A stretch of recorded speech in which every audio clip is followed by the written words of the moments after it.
desde las redes sociales este conversatorio que tenemos hoy en el Senado de la República. Quiero informar a ustedes que este conversatorio tiene que ver en principio porque estamos obligados y obligadas a seguir cómo se está implementando la Ley General de los Derechos de Niñas, Niños y Adolescentes. Esta ley que nos llevó a 6 comisiones a dictaminarla como iniciativa preferente en prácticamente un mes, como establece la Constitución y la ley. Es una ley que ha sido catalogada en el ámbito internacional por los organismos internacionales de derechos humanos, que es una ley muy avanzada en el continente. En México, por supuesto, se constituye en un proceso legislativo de gran pluralidad, de gran conocimiento de los derechos de las niñas y los niños, los tratados internacionales, las recomendaciones, por supuesto la Convención sobre los Derechos de la Niñez, que nos obliga a tomar todas las medidas desde el Estado para garantizar que las niñas, niños y adolescentes menores de 18 años de edad sean consideradas como sujetas plenas de derechos. Este enfoque holístico del ejercicio de cada uno de sus derechos que caracteriza a la Convención, que establece principios rectores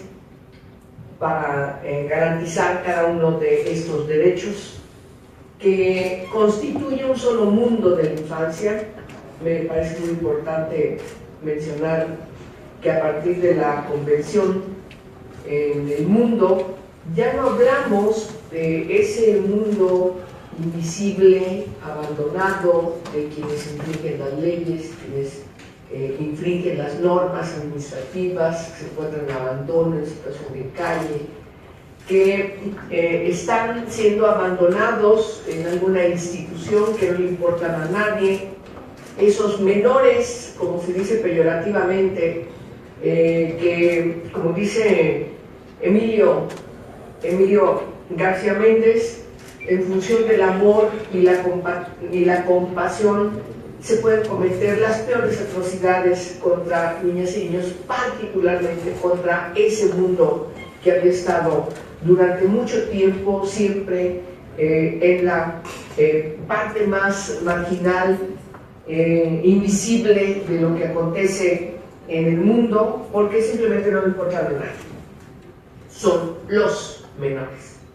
Y en otro mundo, el de las niñas y los niños, nuestras hijas, nuestros hijos, que tienen un hogar, que tienen familia, que van a la escuela, que tienen salud, que tienen amor, que son queridos, son deseados, fueron deseados, deseadas y deseados. Ese otro mundo, pues en otras condiciones, a lo mejor también con problemas en el ejercicio de otros derechos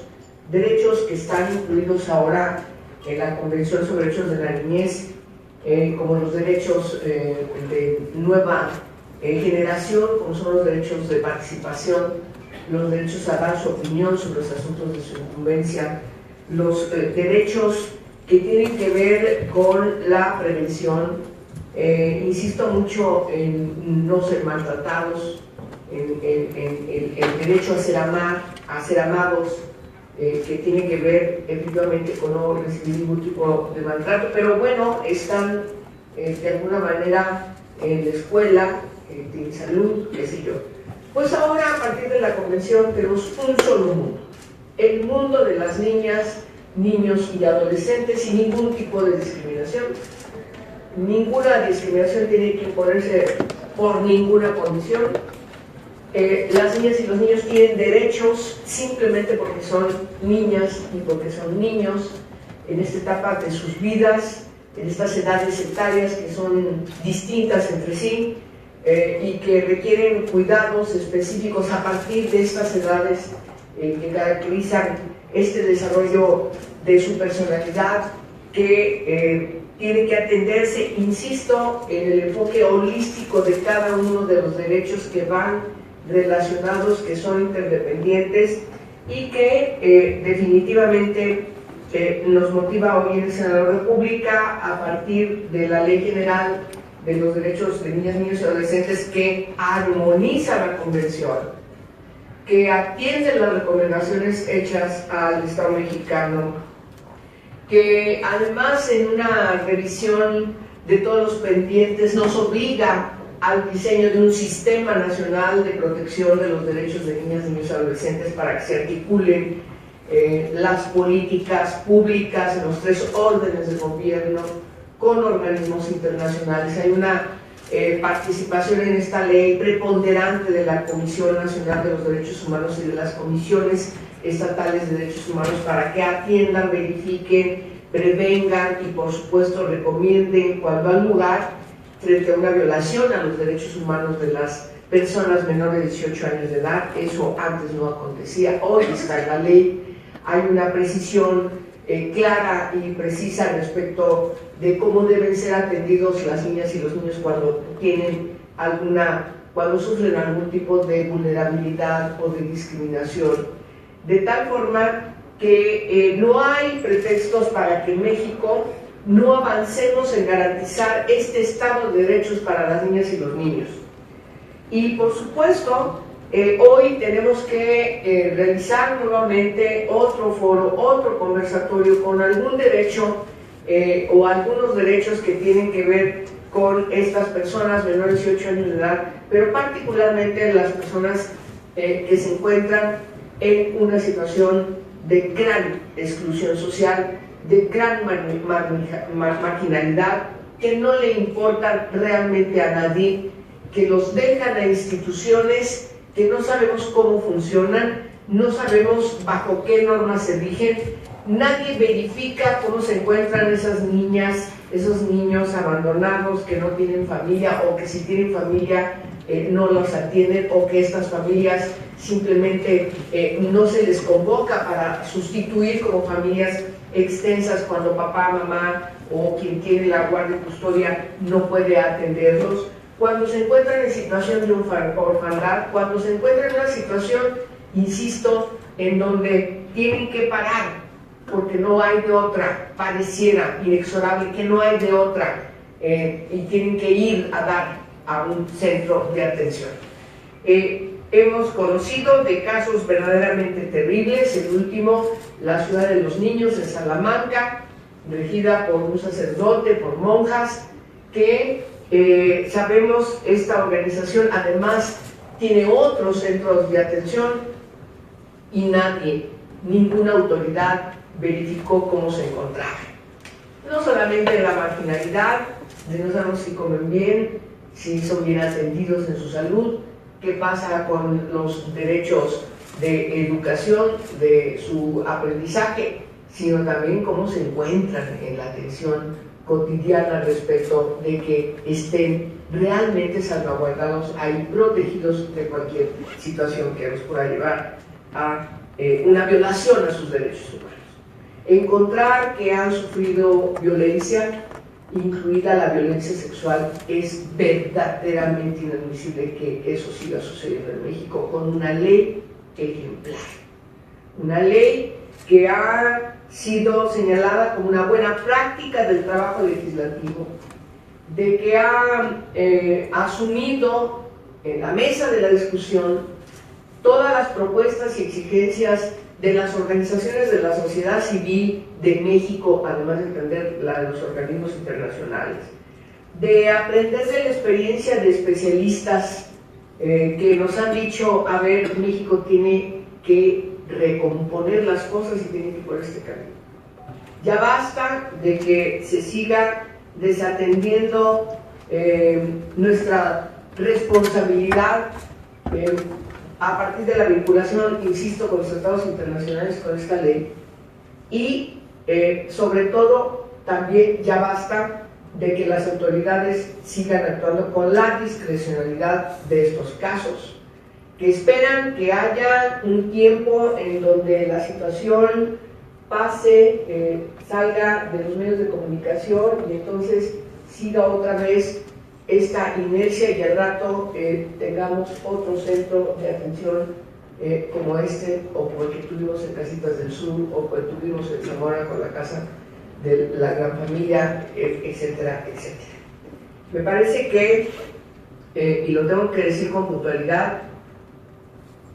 la Cámara de Diputados tiene que tomar previsiones sin cortapisas en este presupuesto de egresos. No es mucho dinero, es poco dinero, lo que se necesita para que el DIF nacional cumpla con los preceptos de la ley y con sus transitorios. En primer lugar, conocer cómo están los centros de atención, cuántos son, dónde están, qué características tienen, el diseño de un protocolo único,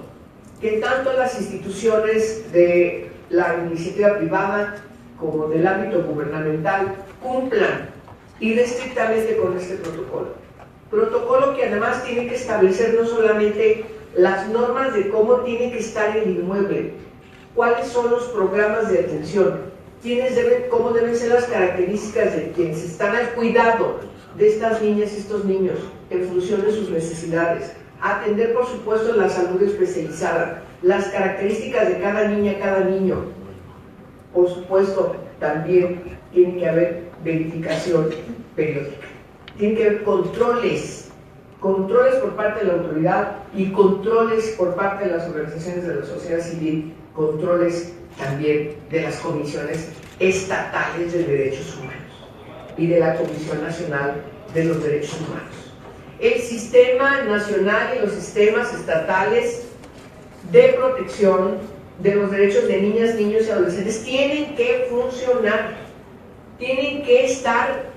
funcionando y tienen que atender esta parte de la niñez que se encuentra en esta situación de vulnerabilidad y ya sabemos también en una situación de riesgo. Los sistemas están inscritos para que todas las autoridades que forman parte de las decisiones que deben garantizar estos derechos se coordinen de manera armónica, de manera transversal. Hay una coordinación desde el nacional hacia las entidades y esta coordinación sea transversal. Tenemos que garantizar que se incorporen los municipios. Tenemos que garantizar que este sistema, discúlpenme, tenemos que garantizar que este sistema garantice que donde haya quedado la Procuraduría de Protección de los Derechos de Niñas, Niños y Adolescentes, en algunos estados quedó en el ámbito de la Fiscalía o la Procuraduría de Justicia, en otros quedó en el ámbito del DIF estatal, funcione. Las Procuradurías deben funcionar. La ley establece que tienen facultades para ser el garante de esas niñas y esos niños cuando lo necesiten. Cualquier niña, las niñas y los niños que están aquí deben saber que ustedes pueden recurrir a esa Procuraduría cuando ustedes requieran que los represente jurídicamente, frente a cualquier situación, la que sea. Ese es el estatus que tiene la Procuraduría de Protección de los derechos de niñas, niños y adolescentes. Es decir, la ley es muy buena. La ley tiene cosas jurídicas, tiene cuestiones jurídicas, tiene planteamientos específicos de cómo tiene que implementarse la ley.